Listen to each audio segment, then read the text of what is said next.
We're trying some new technology here to give you some information about um, not only a poem from our textbook, but also to get you prepared for the essay that you need to write, I think sometime next week. So you can check in your syllabus exactly when. So I wanted to look at the as it says in the revised syllabus, the poem Tiger, Tiger by William Blake, and use it primarily to focus on imagery in poetry, which is, if you've looked at Essay 1, which has already been loaded into content, you can see that it is um, an essay about the use of imagery in poetry. I think that imagery is probably one of the most, if not the most, important element of poetry. I can't think of a poem that doesn't use imagery in it. If you remember from the lecture I gave about from Tracy Smith, who's a poet and was a poet laureate, has been a poet laureate of the United States, she talks about that poetry tries to get at what we cannot understand always, and one of the ways that happens is through imagery, trying to create images, speak them, write them down so that the reader can see them and feel something differently and try to convey meaning through that. So we're going to use this poem to talk about the use of imagery in poetry, because again, that is the topic of your first essay. But first we'll start with talking a little bit about the poem itself, about who William Blake is. Here's some basic information about him. I think that the stuff I've given you here, which I've taken from various sources, is the stuff I think that is most important just to understanding the argument I want to make about the poem. So there may be more information about him that might be helpful to make an argument from someone else's point of view, but this is what I'm focused on. You can see when he lived, and you can see from the second bullet that he wrote what they call now the Romantic period, which is the late 1700s and the early 1800s. This was a Romantic period in British literature, and he really believed in the ideals of the American and French revolutions, which were people should be more equal, should not be ruled over by kings. And he also, as part of a very common belief at the time, was though he believed in a God, he didn't really believe in organized religion, and he thought that it was often a negative thing used. And so and that will be important again, because I want to talk about in the poem, I see the way I read it is there's some religious imagery there. There's an overt reference to God. And so I think you need to understand that about him. This poem was published in 1789. It is probably his most famous poem, and is the one that is probably most anthologized, meaning in most collections of poetry, one of those most collected, this poem, Tiger, Tiger, or as he called it, the Tiger. So it was very, very popular.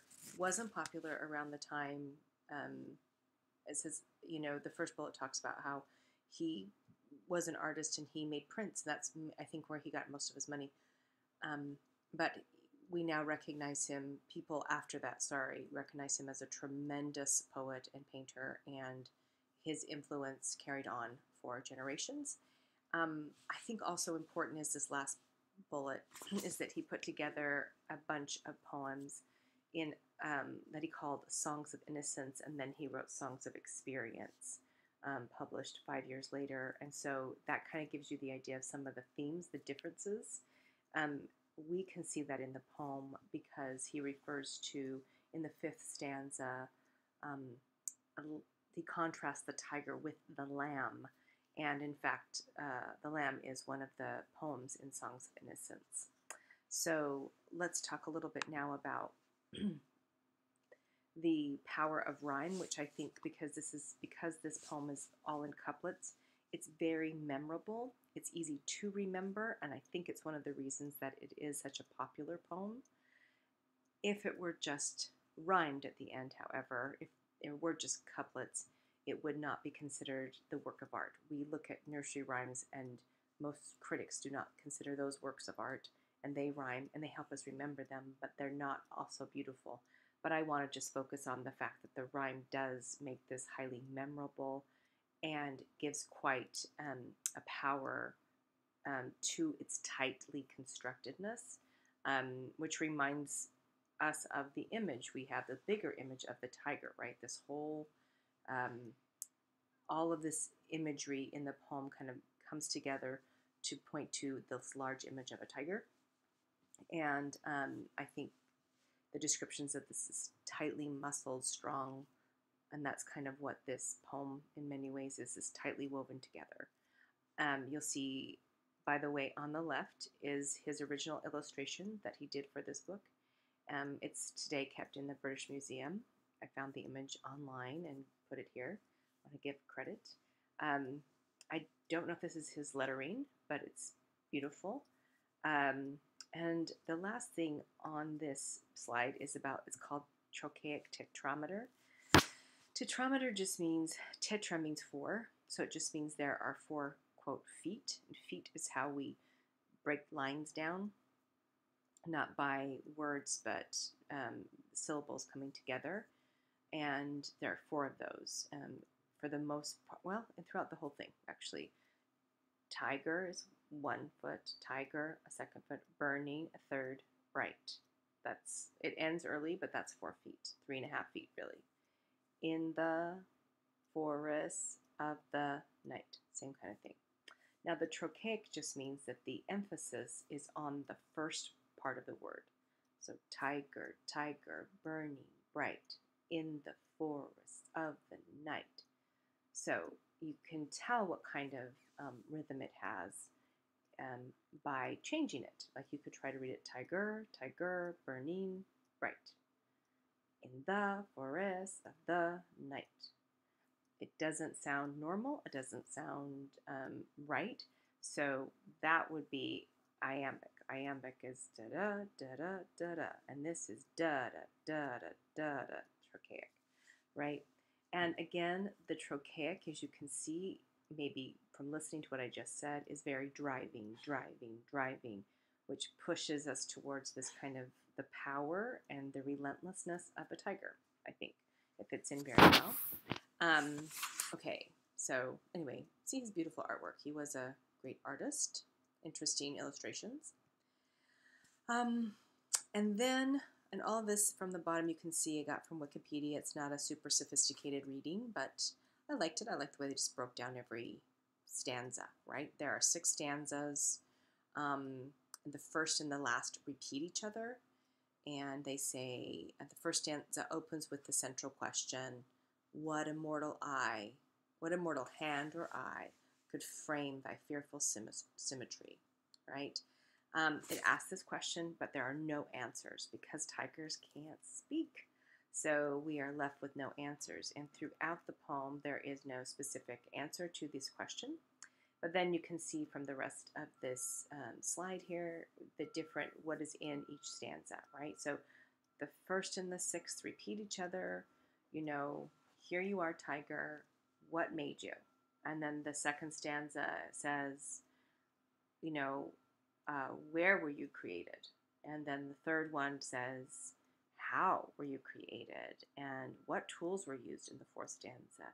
And the 5th, you know, what does this creator think of this? So it's this interesting discussion of a question of what are you?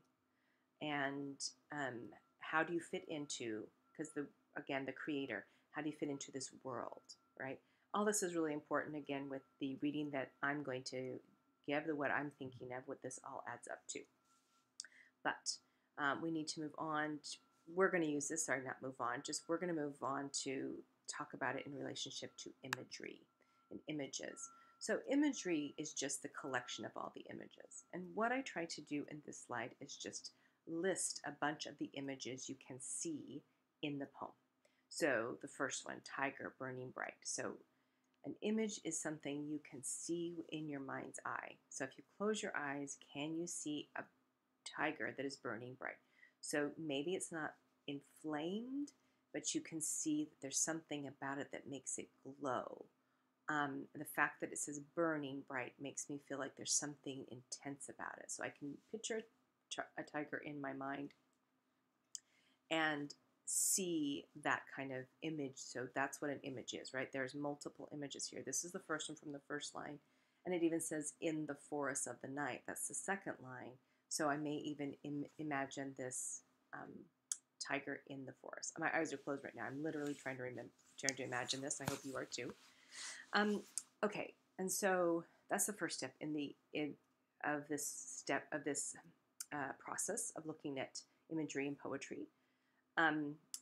Finding the images, identifying them. So again, I've given you a list of 7. These are not all the images in the poem, but there are multiple images here. And in one on the 5th line down, bullet down, I don't even have lines. I just have words. Those words were really kind of stood out for me, and in fact to the point where they probably symbolize, right? They're also symbols for sure. Just like you could say in this one, fire of thine eyes.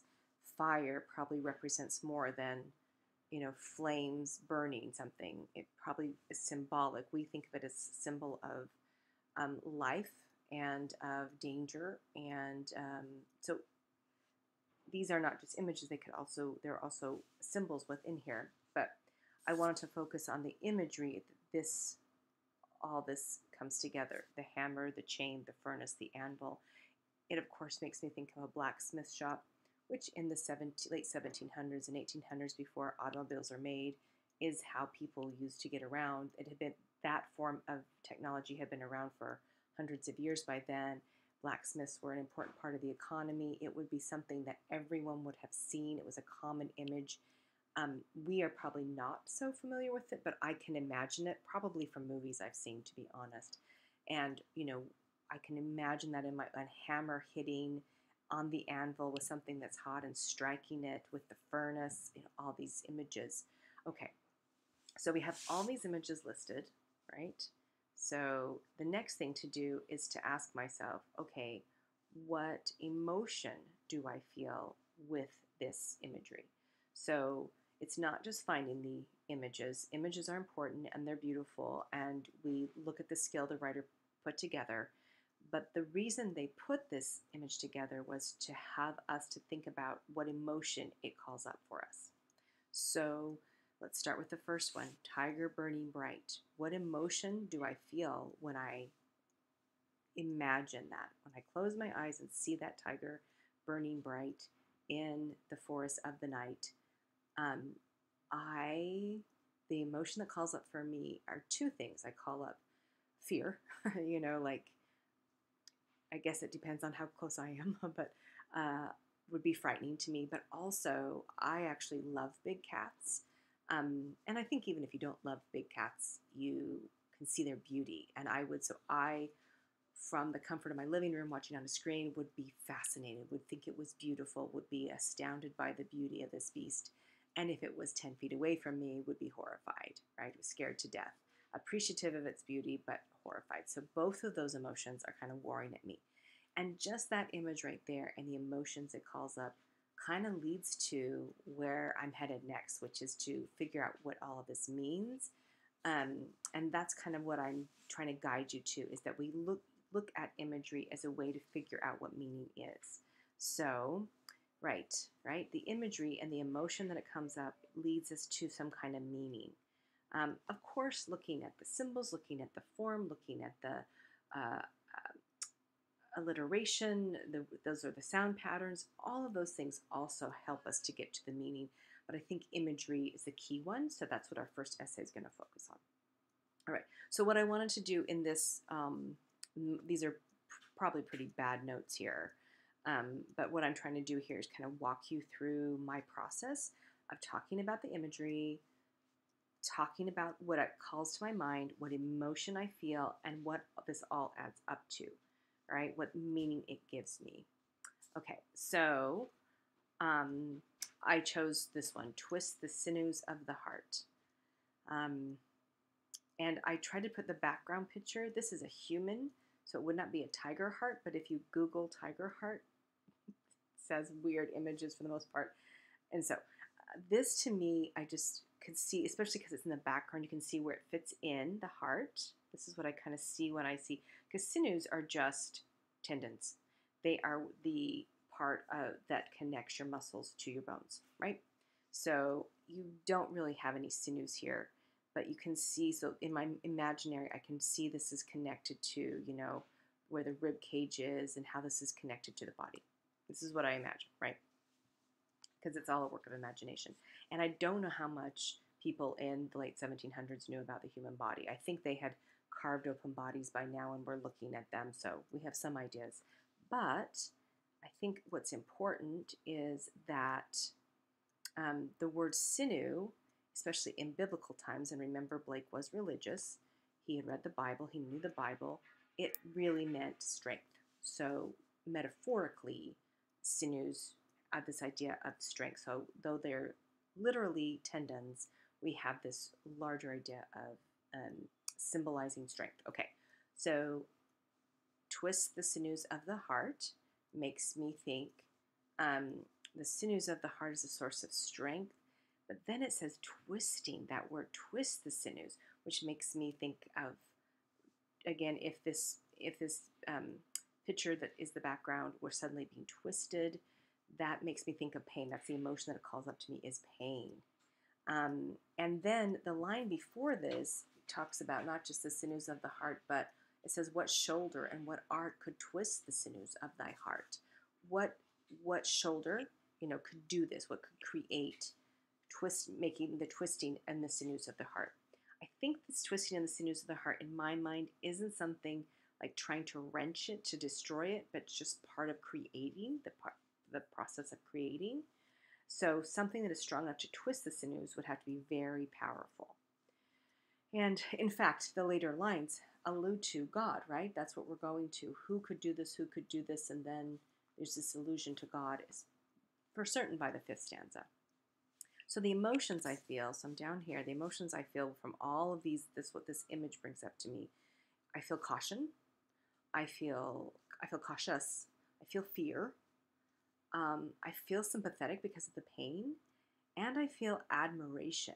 Like admiration both for the thing that's being created and the person who is powerful enough to create it, right? So these are all the emotions that I feel. So how does this lead me to a meaning? This last bullet is my really brief attempt to say what a meaning might be for this poem. That the speaker is ambivalent about God's creations. They are both destructive and beautiful, and God made both. And other readings kind of push this and say what he's really trying to say in this poem is that, especially when compared to this idea of the lamb, which the lamb is referred to in stanza 5, did he who made the lamb make thee? Critics are saying, look, what Blake is trying to say is that neither one is good or bad, they just are. And as humans, we need to examine both. And when we, though we are innocent, as we gain experience, it might look a little uglier or a little more frightening, but it's just what life is. For me, and that's a fine reading, I think, I would say my reading kind of sticks with this idea of God. I am a believer in God, and so trying to figure out why God made things that are dangerous in this world. Why does God allow suffering? Why does he allow the danger of a tiger who can kill you and tear you up and is so powerful? Some things that are stronger than me, stronger than humans. Why does he allow forces that are bigger than one person to allow them to destroy them? Why is there suffering in the world, right? And acknowledging that this is difficult to understand. How does God feel about this? The question in stanza 5, and stanza 5 obviously heavily influences my reading. It says that he who made thee, did he smile his work to see? Did he who made the lamb make thee? Is God happy with his creation? how do I reconcile as a human the fact that God made beautiful things and scary things, right? Innocent things, sweet things, and dangerous things. Okay, so kind of this ambivalent feeling I would have. So for me, so going back, if you'll look at the instructions for essay 1, you'll see that it says to identify what you think the meaning of a poem, right? A poem from the ones we've read up to page 52. It's the first third of the book. What poem calls out to you, and then figure out what you think it means, and then tell how those images help convey that meaning. And the process that I walk you through, I probably should have pulled this up, the essay prompt, is to actually go about it like I just did, which is to find a poem, then list the images, and then do yourself a free write, kind of write really quickly, just maybe 5 minutes. What emotion does this bring to me? What does this make me think of? I would argue, if I go back to my images here in this slide, that most of the images here point to a similar thing, the beauty and the danger, right? And all of that, they're very similar in their imagery. They're all pointing to this large idea of what is a tiger and how do I reconcile that God created this, okay? So again, I think that's enough. I was going to reinforce what I had said about essay 1, but I think for now it's enough to say that here's an example of how I do that. I'm going to give you a Blackboard discussion that'll help you practice going through this process. I'll probably have you do a response paper, having you go through this process so that when in fact that you will have some information, you will have practiced this and may even use what you write in your Blackboard discussion or what you use as your response paper. You can use those as drafts for your essay.